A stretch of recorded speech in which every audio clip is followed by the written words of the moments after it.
Bon alors là tu vois, on va partir sur une pose parquet. Une édition parquet, c'est du 20 par 120.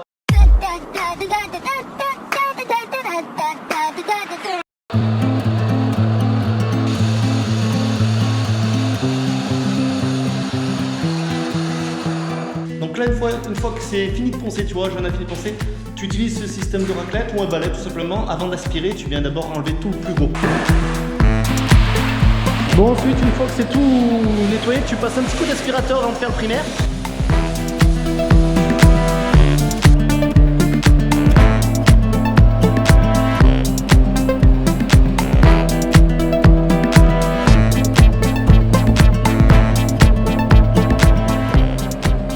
Bon alors là tu vois, on va partir sur une pose parquet. Une édition parquet, c'est du 20 par 120.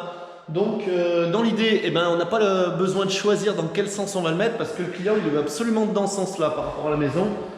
Donc là on va simplement regarder tout simplement en partant entier de la baie vitrée parce que là il y aura des meubles et là-bas il y a la cuisine. En partant entier de la porte d'entrée, comment on va tomber à la baie vitrée. Si on voit qu'on est plutôt à 3/4, eh ben, ce qu'on fera, on va privilégier la baie vitrée parce que ça va donner sur les terrasses. Et si on tombe avec une première, bien sûr, si on tombe avec une toute petite coupe, on va pas partir avec une coupe de 2 cm. On va essayer de regarder ce que ça donne. Alors tu vois, pour regarder un petit peu comment on tombe, on en pose 5-6, enfin voilà, t'as pas besoin de mettre toute la longueur, t'en poses 5-6, tu prends ta cote, tu la reportes, et au moins sur 3 cotes, tu veux pas beaucoup te décaler, et ça va te donner un petit peu la distance qu'on aura. Bien sûr, tu les places avec les croisillons finis que tu vas mettre. Là, on part sur du 3 mm. Sachant qu'il y a un plancher chauffant, 2 mm, c'est sûr que ça serait peut-être un peu plus joli, mais sur du plancher chauffant, il vaut mieux mettre 1 mm de plus, sachant que ça dilate quand même. En plus, franchement, 3 mm, ça fait vraiment des petits joints. Alors tu vois, il a une jolie structure, on va le poser à joint décalé, à joint contrarié. En fait, il ne va pas être régulé le joint. On va partir avec on repart avec la coupe et de temps en temps on croise. On ne veut pas chercher quelque chose de régulier. On veut vraiment l'imitation parquet avec une pose aléatoire. Donc là, tu as... Allez. 185 au joint. 158. Donc là, tu reportes. 158. 150. Oui. Et là, tu as combien du coup? 54,5. Donc là, tu vois, tu n'as plus qu'à reporter tes 54,5 et ça va te donner la taille de la coupe. Nickel. Tu vois, on a une coupe qui est 3/4. On aura ça en coupe. Ça fait. Donc presque entier. Donc après, bah, ça vaut le coup, je pense, voilà, de partir entier à la baie vitrée. Sachant que devant, après, voilà, là-bas, on sera, c'est ce qu'on disait, sur des coupes, on sera sur des meubles. Là, ça va être tout meublé. Et là, pareil. Donc au pire, on va avoir une 3/4 devant, on aura une impression qu'elle est entière, ça va pas se voir. Donc je pense que c'est pas mal. Donc là, tu vois, l'implantation, elle est quand même assez vite faite, on tombe bien. C'est vrai que sur ce type de format, souvent, on tombe plutôt pas mal. On va regarder l'éclairage, hop. Donc là, tu vois, il y a le point, ici. Je sais pas si tu le vois. Et moi, je vais le mettre au point. Johan, tu vas me dire le point, toi. Je suis bon, là? Ah ouais, c'est bon. Ouais. Je suis au trait. Là, je suis au trait. C'est ça qui est bien sur ces lasers, c'est que là, tu vois, une fois qu'il a la croix, on a nos repères sur les placos. Tu vois, ici, on a le repère là-bas. Et du coup, on peut tout regarder. Pile poil par rapport à moi, là. Donc du coup, là, t'es bon, là. Pile poil au moi, là. C'est là qu'on voit si les plaquistes ont bien travaillé. 132. 132. Ouais, 132,1. 6, il y a 4 mm dans le placard, mais ça, après, ça peut venir donc ça vole un peu. Bon, alors là, tu vois, les références, si tu me demandes, c'est Roca, la marque. Donc ça, c'est du bon carreau espagnol. Et c'est du 19,5 par 120. Et tu vois, c'est AB Roble. Là, c'est le client qui l'a pris, ça vient de chez Echen. Alors là, tu vois, on utilise, pour coller ce carrelage, on va utiliser la Coliflex Premium. Tu vois, c'est la V410. C'est une C2S1, tu vois, elle va sur plancher chauffant. Et tu peux aller jusqu'au 1 mètre par 1 mètre, avec double encollage, bien sûr. Donc là, ce qu'on va faire, on va simplement lisser le carreau, faire notre double encollage en lissant le carreau.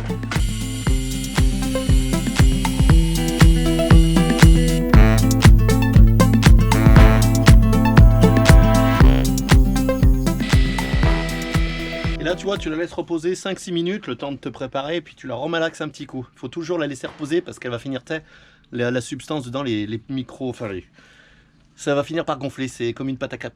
Donc là, tu vois, on pose avec le Pavilift, on part en 2 mm, mais on va tenir l'écartement avec les 3 mm en croisillon. Alors pourquoi? Tout simplement, c'est que si on part en 3 mm, tu sais, les carreaux, ils sont pas toujours super réguliers, et si tu as besoin de tricher, bah avec le 3 mm, si ça se resserre eh ben, t'es dans la merde, t'es obligé d'enlever le croisillon dessous la platine et tout et de tricher. Si ça grandit, tant mieux. Mais c'est souvent que ça a tendance plutôt à se resserrer. Si le carreau il est un peu plus grand, et tu tombes, on va dire, sur des plus petits, il est un peu plus grand, vaut mieux partir avec du 2 mm et tricher avec tes croisillons 3. On va partir en 3, de toute façon, la base avec les 3 comme ça, de partout. Comme ça, s'il y a besoin de tricher, tu l'enlèves, tu peux jouer sur ton croisillon. Que si tu pars directement avec du 3, après, ben, t'as pas le choix que d'élargir et là, ça devient plus compliqué. Ah oui, je sais pas si je t'ai dit, on passe avec un carré 12 mm.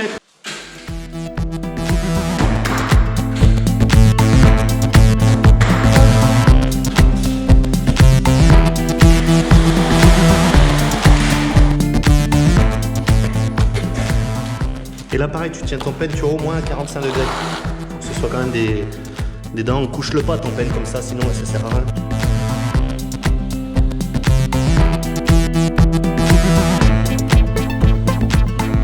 Ensuite, pour le double encollage, tu vois, tu viens le beurrer avec le côté lisse du peigne.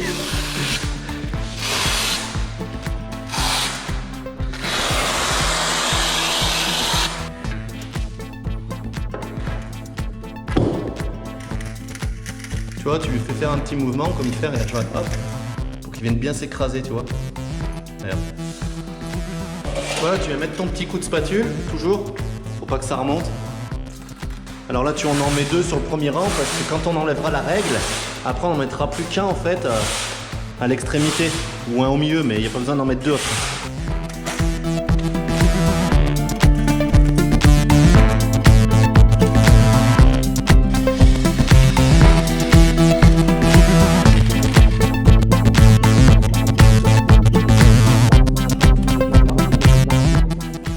Alors là, vu qu'on est sur une pause aléatoire, tu vois, on va partir à peu près au pif à la première, puisque de toute façon, la coupe, on va la reporter par la suite.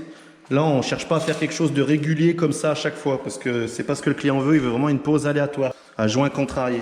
Donc tu vois, on voit bien que la colle est bien écrasée. Et c'est là qu'on va venir tricher ce qu'on disait, tu vois, on a un croisillon de 2 mm. On va venir mettre notre joint de 3 ici, comme ça lui laisse de l'aisance pour pouvoir le serrer. Donc voilà comment ça se présente un petit peu le Pavilift, bon, que tu as déjà vu. Et justement, je voulais te faire un truc, parce que là, les connaisseurs, les carleurs, ils le savent, hein. Je veux dire, il y en a qui n'aiment pas le produit, hein. Mais regarde pourquoi ça t'aide. Regarde. Est-ce que tu le vois? Regarde en bas comme ils tournent, ils font le voile comme ça. Et ça, à poser sincèrement sans croisillon, et ben à chaque croisement, tu sais, vu qu'il fait le bombé, il aura tendance à faire un crochet. Alors que là, avec le Pavilift, tu le contrains un peu. Le carreau par lui-même, regarde. Alors on dit qu'on le contraint, mais regarde bien. De toute façon, sans croisillon, tu vas le contraindre, je sais pas comment on dit. Regarde, mais, attends, je vais le coincer. Regarde comme il faut voile, simplement en appuyant avec le doigt. Regarde, je le voile dans l'autre sens. Donc, faut pas me dire qu'après le croisillon, il a tendance à trop le forcer, sachant que déjà naturellement, toi, la colle, quand tu vas l'écraser, il va rester déformé. Puisque la colle fait contact, il va rester déformé. Donc, le croisillon, franchement, il fait son travail. Au niveau boulot, au niveau qualité, quand tu poses au croisillon nivelant, c'est tip top. T'as pas de bec, t'as rien, ou alors si t'en as un, il est vraiment minime. Mais le boulot est 3 fois plus propre que si tu l'utilises pas. Alors pareil, là tu vois, il y en a qui vont me dire ouais mais tu le tapes pas. Le carreau à la colle, pour moi, c'est pas fait pour taper. Tu vas le taper quand tu es sur chape pour le faire descendre dans ta chape fraîche. Quand tu fais une peau scellée, à la colle, il n'y a pas utile dans le sens où la colle elle est vachement pâteuse, elle prend l'écrasement. Parce qu'on dirait pas, mais on les écrase quand même, hein. Le taper, tu as un gros risque. Moi je m'en rappelle quand j'avais essayé aussi, comme tout le monde, à le taper, c'est que tu as tendance à le casser ton carreau. Quand tu vas taper avec le maillet, il peut casser. Et aussi un autre truc qui revient, c'est qu'on ne pose pas les carreaux au niveau, sachant que ton support c'est la base. Il faut que ce soit propre, plat et niveau, ou surtout plan. Mais voilà, après ça sert à rien de venir poser ton niveau à chaque fois, dans le sens où t'imagines si tu avais que ton support soit plan mais que tu as 5 cm de faux niveau, et que tu poses avec ton niveau, t'imagines, mettre ça de colle, c'est juste pas possible. Là, c'est tout simplement ton peigne qui va réguler en gros ton niveau, et tu vas suivre ton support qui doit être propre à la base. Alors là ensuite, tu vois, après, tu as ce type de rond. Alors, pourquoi il y a des plastiques sur cela? C'est tout simplement pour les carreaux rugueux. En fait, quand tu vas venir ici, tu vas tenir ça, et le noir, il va forcer sur le plastique et pas sur le carreau, tu vois. Regarde, il va tourner dans le plastique. Donc, c'est évite qu'au frottement, ça va rayer ton carreau. Là, le carreau, il va bien. Donc, tu vois, mais même si tu les mets, tu t'en fiches, hein, mais tu peux passer, voilà, c'est tout simplement, ça va venir se visser dessus. Tu vois, tout simplement. Comme ça. Et en fait, quand tu vas venir serrer, regarde, ça le relève. Enfin, ça le relève, ça l'écrase surtout. Ils ont tendance plus à descendre qu'à relever en fait. Et là, tu vois, t'es nickel. Tout simplement parce qu'en fait, comme tu as compris, L'embase, elle va venir serrer un carreau de ce côté, un carreau là, et le dessus va venir les visser et venir plaquer. Donc tu vois, ça va être, ça les règle vraiment, tu vois, ici, c'est nickel.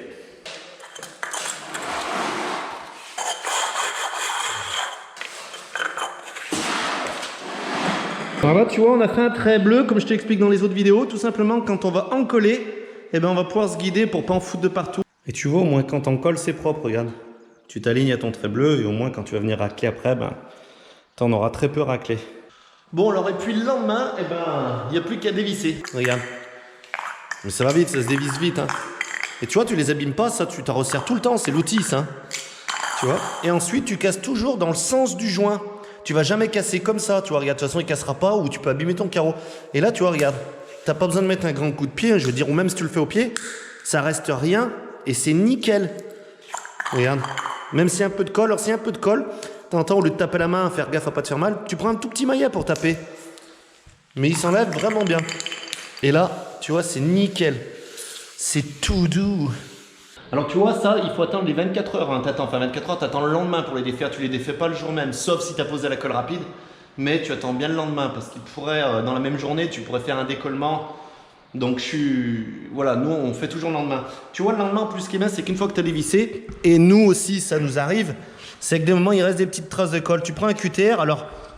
Oui, il y en a, ils vont dire, oh le QTR c'est pas fait pour, si, ça va très bien, après tu parles, tu t'achètes 3 lames exprès, ou enfin tu t'achètes un petit paquet de lames, exprès pour gratter. Et franchement, tu vois, regarde, le lendemain, elle est encore un peu molle, la colle. Tu vois, ça s'enlève super bien.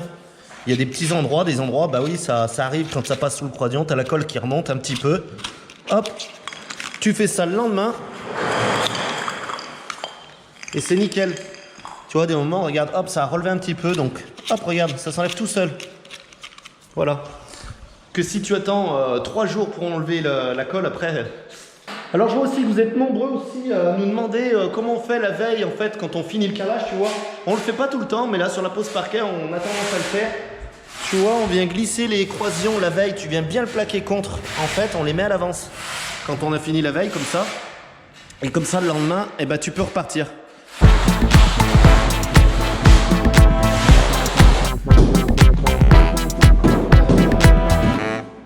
Alors tu vois, là on s'est raccordé au poil de Luc. On a pris la cote, tu sais, on a tiré au laser, on a mis un cordeau, on a tiré notre cote ici, on s'était fait un repère là. Et là pareil, on a pris notre cote, on s'est fait un repère là, et avec le laser, on a placé le laser et on a reculé. Alors ça arrive que des moments tu peux te décaler, tu arrives à tricher sur les 2-3 derniers joints. Si tu as du 3 mm, bah, tu le resserres un petit peu, tu l'écartes et ça se voit pas. Tu vois, au niveau des coupes, on a laissé un jeu, tu vois, de 3 mm. Et là on va venir faire un joint silicone ou un joint PU. Tout simplement parce que la ferraille sur la chape, elle risque d'avoir une dilatation. Alors là aussi, tu vois, un petit conseil, une petite astuce en fait, c'est que tout simplement, tu vois, là je viens de poser 2 carreaux à sec.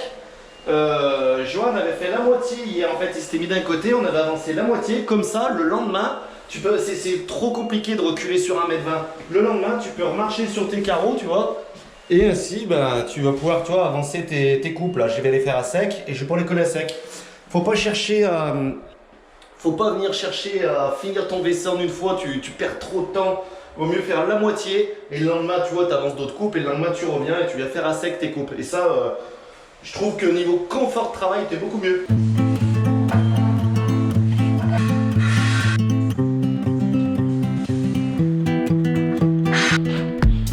Bon là, tu vois, celle-là, je vais la faire toute à la meuleuse parce que la carrelette, je vais pas sortir la grosse carrelette juste pour la rayer. Donc on va la faire toute à la meuleuse.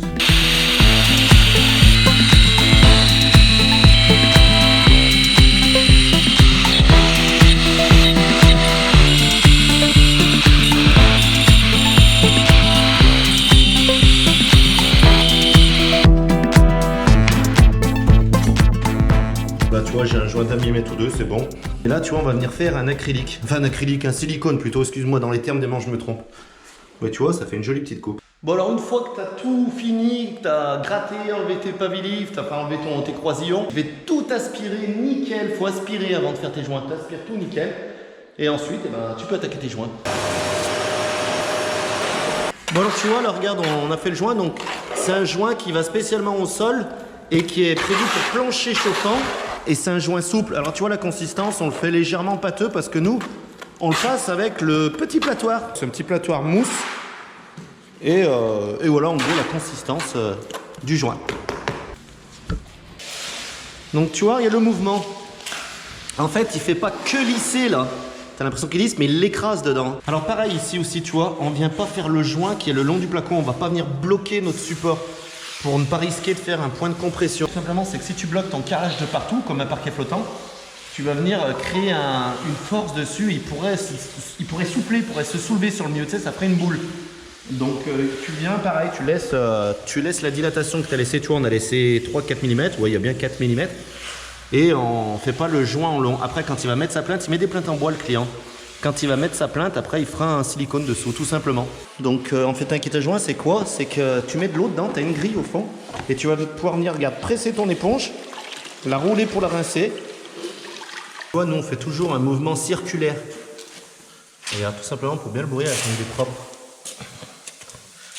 Et que l'éponge soit bien sèche, que ça ne recèle pas d'eau, surtout. Oui, parce que là, ça mouille, mais en fait, l'eau, elle est quand même bien essorée. Faut pas que tu aies des flaques d'eau. Là, tu vois, tout simplement. Et donc, continue tout simplement pour déjà, comme je te disais, le dégrossir. Quand il y a des manques, et tu repasses un petit coup, tu vois, avec ton platoir. Tu vois, tu commences à le rincer quand il est un peu blanchi. Alors, attention, fait au power, nous, on a l'habitude. Hein, mais là, regarde, ça part. Avec l'éponge, tu vois, il n'est pas très très dur. Il a commencé à durcir. Attends pas qu'il soit dur comme du ciment, hein, sinon c'est mort. Tu vois, regarde. Là, tu enlèves les traces. Alors attention, une chose, du moment où tu lèves l'éponge, faut pas revenir chercher. C'est trop tard. Tu as levé l'éponge, faut la rincer. C'est-à-dire que sinon, tu vas faire des traces. Tu vois, tu la rinces. Faut pas chercher à nettoyer 3 mètres carrés d'un coup, ça sert à rien. Hop. Et en diagonale. Tu rinces en diagonale, pourquoi? Parce que si tu le rinces droit, tu auras tendance à creuser ton joint. Donc là, tu vois, l'eau, tu viens la changer tous les 10 mètres carrés à peu près. Parce que tu vois, ça fait une forme de laitance au fond. Regarde tout le joint qui reste dedans. Et ça, après, c'est ce qui fait que ça ressalit.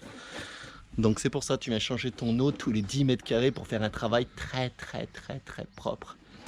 Alors tu vois, une fois que tu as rincé, regarde, donc là, tu vois, c'est émulsionné. Là, c'est rincé. Regarde. Nous, on va pas le laisser comme ça, se contenter de le laisser comme ça. Tu as peut-être 8 carreleurs sur 10 qui diraient que là, il est propre. Et tu dis au client de passer un petit coup de vinaigre et c'est bon. Tu vois, il a tendance quand même à refaire des petites traces blanches. Mais franchement, il est propre déjà. Et bien nous, une fois que ça va être fini, on va venir avec le kit à joint, ça prend 10 minutes. On repasse un dernier coup le jour même. Pourquoi le jour même? Parce que si tu attends le lendemain, et ben c'est là qu'il y a des complications et que tu as des clients après qui te disent je comprends pas, il y a des petites traces blanches, ça part pas. Et là, le vinaigre, il sert même à rien. Il faut passer après une acide. Il faut le diluer. Voilà, il y a des produits qui existent. Ça s'appelle des nettoies laitances en fait. C'est tout simplement qu'il y a un voile de ciment qui s'est posé dessus. Ben voilà, si vraiment tu as un petit voile le lendemain, tu peux prendre du vinaigre blanc dans de l'eau chaude. Tu mets un verre de vinaigre blanc dans un seau d'eau chaude et tu viens rincer. Et franchement, normalement, ça part. Il n'y a pas lieu de tacher ton carreau. Si tu as taché ton carreau, c'est 2 choses. Ou 3 ou 4, je sais pas. C'est qu'en fait, tu en as trop passé et tu t'es fait chier entre guillemets à le nettoyer et tu as laissé des traces. Ou alors c'est que tu l'as mal rincé et tout simplement ça a fini par le tacher, ça s'est incrusté dans le carreau. Donc voilà, plus tu vas le laisser propre le jour même et plus tu auras un carreau qu'après il sera facile d'entretien.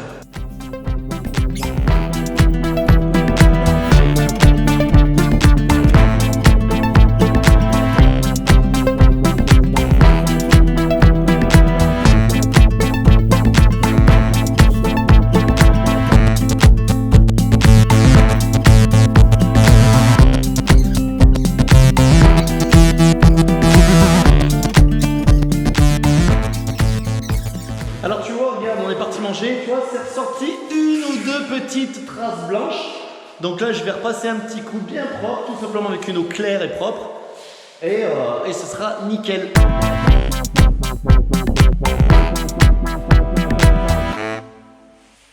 Donc voilà le petit tuto de la pose parquet, enfin pose imitation parquet avec un carrelage imitation bois. Donc tu vois, tu dois laisser un chantier vraiment propre quand tu pars. J'espère que ce petit tuto t'aura plu. En tout cas, n'hésite pas à t'abonner, à partager, à mettre le petit pouce bleu si ça t'a plu. Tu peux aussi me retrouver sur les réseaux sociaux Instagram, Eric Le Carreleur et Facebook aussi. Où dessus, comme d'habitude, tu as toujours l'avancement un petit peu des chantiers. Moi, je te dis à bientôt. Allez, ciao, ciao, bye, salut!